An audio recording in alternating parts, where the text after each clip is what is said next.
I once got Donald Trump on the phone by pretending to be Bill Clinton. Now that success suggested to me that I had hit upon an awesome superpower. I could get practically anybody on the phone by pretending to be Bill Clinton. Now, I wondered, who else could I call? I thought, I know.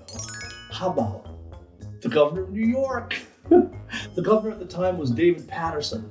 So I called his office in Albany, and I used the same authoritative voice that worked when I had called Donald Trump. And sure enough, Governor Patterson quickly came on the line. And he was really excited to hear from me. And we had a great conversation. He even gave me his cell phone number and told me I could call him anytime.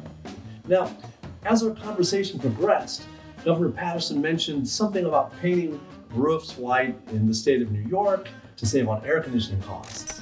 I didn't know quite what he was talking about, but I just responded, oh yeah, sure. Now, after a few minutes of this, though, I cracked. I finally admitted I was not Bill Clinton, but a smart aleck comedian.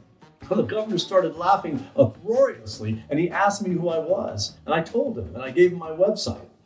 And he told me that he had mentioned painting the roofs white because that was something he had actually told Bill Clinton when the two had met. And when I hadn't acknowledged the reference, he told me that's when he started to become a little suspicious.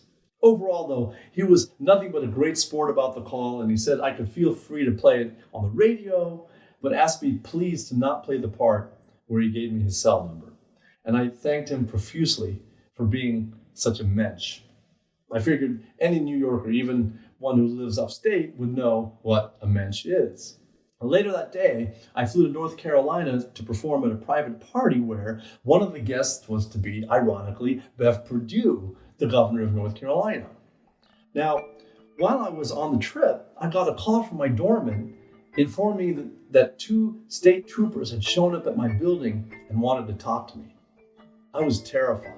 I called the number that they left and spoke to one of the investigators, and he told me I was guilty of aggravated harassment for calling the governor of New York. I said, wait a minute. The governor was really, really nice about the whole thing and pointed out how he had told me I could play the recording on the radio. And I explained to the trooper that I had a recording of the call, at which point the trooper asked me if I was recording the call with him. I said, no, of course not. But of course I was. Let's just say this gentleman wasn't exactly in possession of the keenness of detective minds. And he seemed satisfied with what I told him about what the governor had said, so we hung up amicably. I'm still nervous to this day that I'll get a Secret Service call about the Donald Trump prank call that started it all, and find out how I may have landed the Donald in the tabloids for falling for my stunt by joining me on the Sketch My Story channel here now. Hey, but what can I say? Go bigly or go home. Thank you for having me on your channel, Dan. I had so much fun sketching this story.